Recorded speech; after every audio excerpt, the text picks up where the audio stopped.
First thing that I need to do is to mark the 1/4 inch gap over here that will allow for this 1/4 inch piece to meet up on the board. So I'm using my marking gauge and I'm just doing that. Now, that will need to be removed.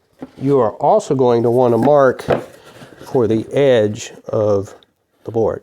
And again, you can set it up like this and mark it, or use the marking gauge, which is what I will do.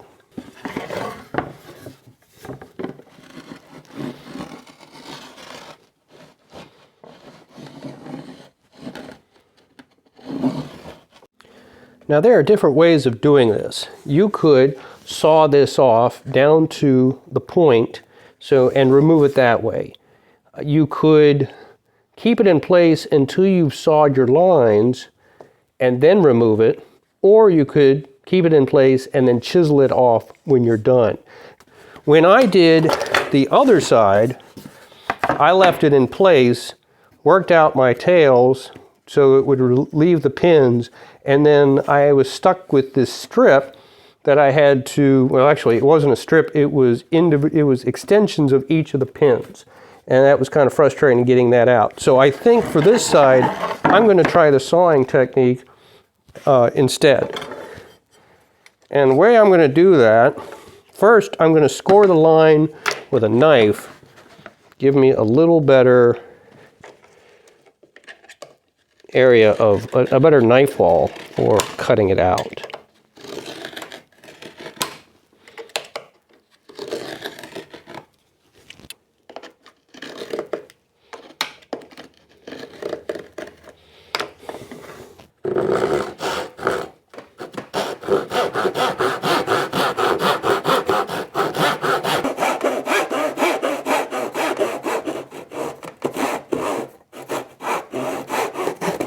I'm using my thumb to keep it in line so it doesn't stray into where the pins will be.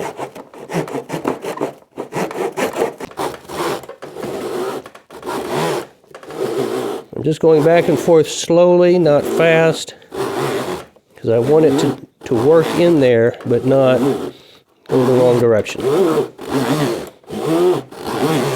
And there's nothing wrong with this.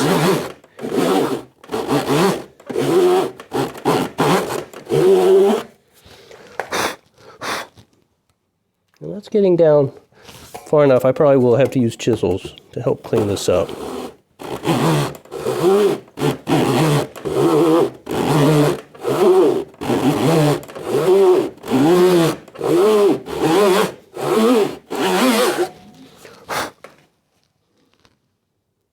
I think that I will go as far as that and use chisels for the rest of it.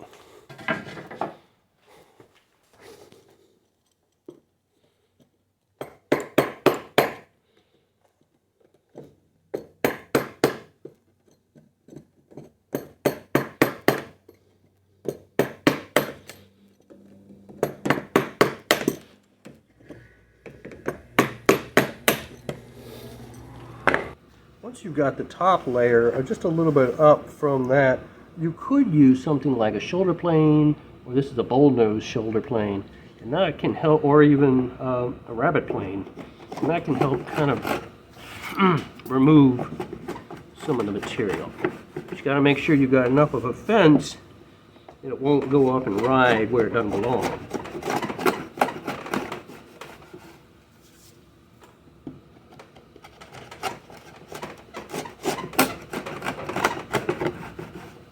It is going against the grain, or across the grain, not against, across the grain, and I don't have a splitter on this because it's not really wide enough for that. So it could blow out some of your materials. Just be aware of that.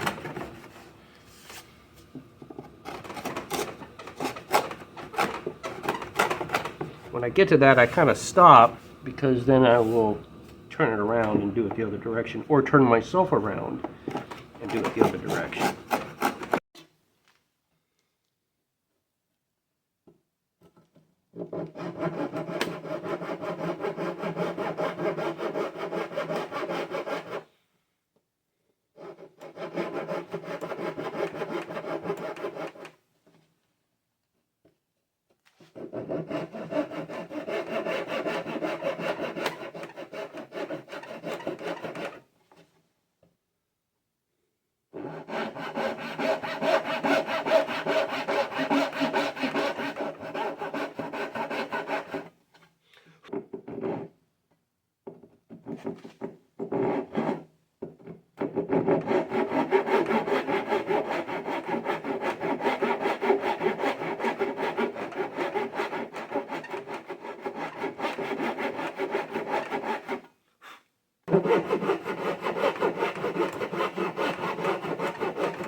So at this point, I've got all my cuts made, all my saws done, and so I'm going to go ahead and start removing material, so I'll have just the pins remaining.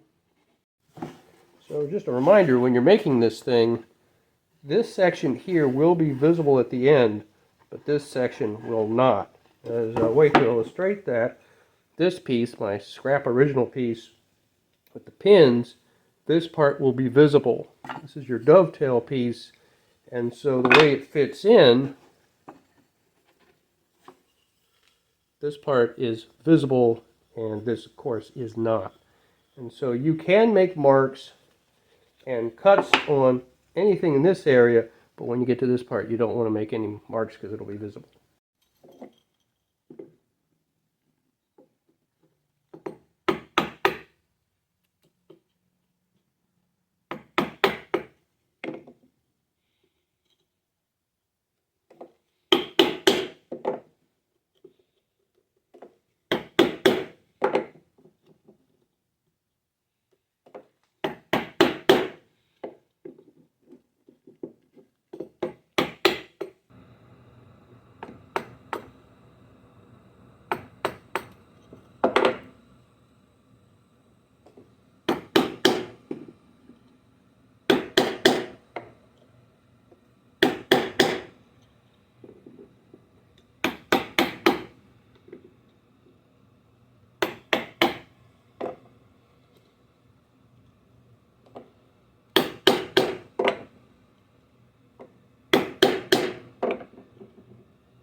One trick that I use when dealing from the tails to the pins is I'll get some carbon paper, which you might not have much anymore. This was used for typing and credit cards years ago.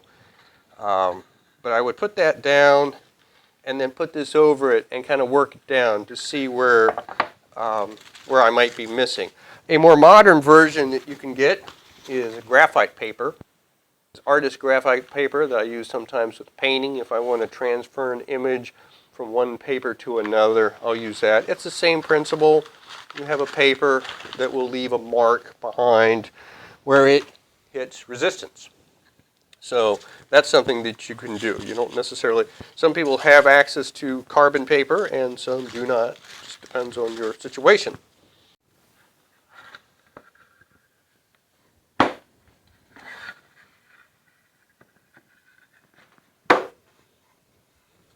And so, that's how you make blind dovetails for your project. Thanks for watching.